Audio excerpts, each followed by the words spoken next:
Last time we spoke about how Module 1 focuses on your ability to gather and process information from text. If you haven't seen that video, I'll be ever so kind to link it right here. Module 2 stresses language and community. It requires that you know the features of language, how it is used in society to carry across a message, and technology. In Module 1, you needed to identify the writer's purpose. In Module 2, however, you must instead identify the purpose of the language used. I mean like English, French, Spanish, and them thing there.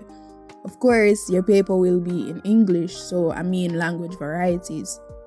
You need to be able to differentiate between Standard Caribbean English and English Creole.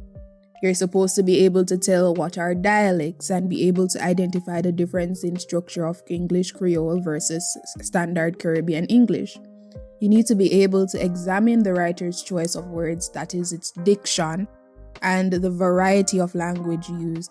Now, questions may vary and you may not be given all these tasks on one paper, but these are possible things that you can be asked to identify from the passage.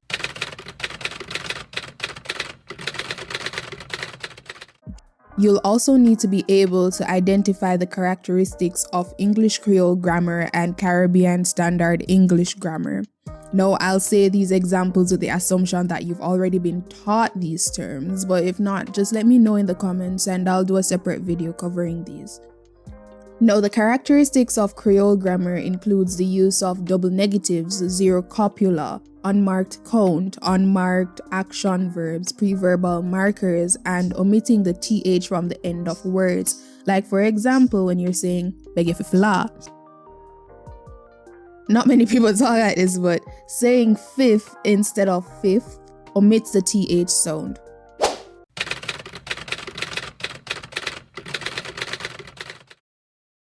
If you are asked about the characteristics of phonology between the two, you're basically being asked about the way the words sound in Creole.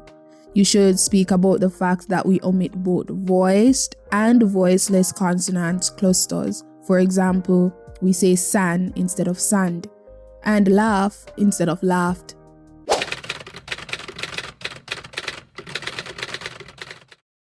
When asked about the characteristics of the vocabulary, you're required to speak about the fact that in Creole English, we use peculiar words such as picnic for child. We also have shared words with Caribbean Standard English words, but the words have different part of speeches. Take the word stink, for example.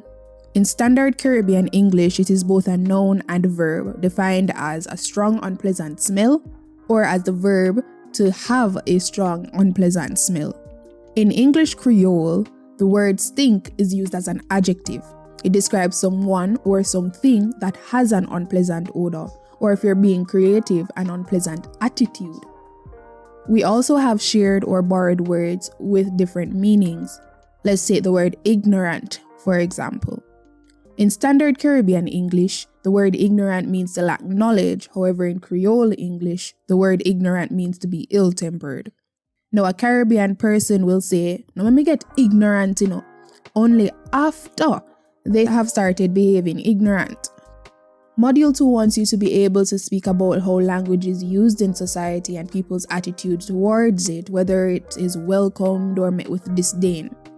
Lastly, Module 2 looks into how technology is used to communicate a given message.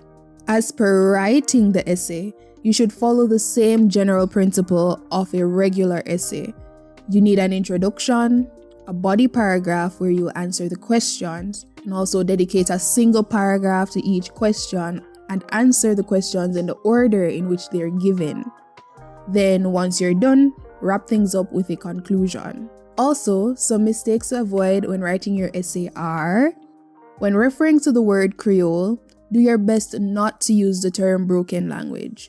Not only is it offensive, but Creole not deserve that, brother. It's an art in itself. It has so many unique constructs which one should look into and actually appreciate. The term broken language was even described as a pejorative misnomer by CXC. Also, many students often refer to the acrolect, mesolect, and basolect as single dialect variations, but does not understand that they are in fact not individual dialects. Instead, they are variations of Creole spoken in the Caribbean and can simply be referred to as Creole. That's why it's called the language continuum. Remember, a dialect is just a variation of different languages. So Caribbean English is a set of dialects, American English, and so is British English. When you think of the language continuum, the acrolect, mesolect, and basolect speaks about the degree or range to which English Creole is used. I hope this helped. Don't forget to subscribe for quick and easy access to my content. So as usual, if you're hearing this, that means you've made it to the end of the video. Congratulations! My name is Camille, by the way. Until next time, bye guys.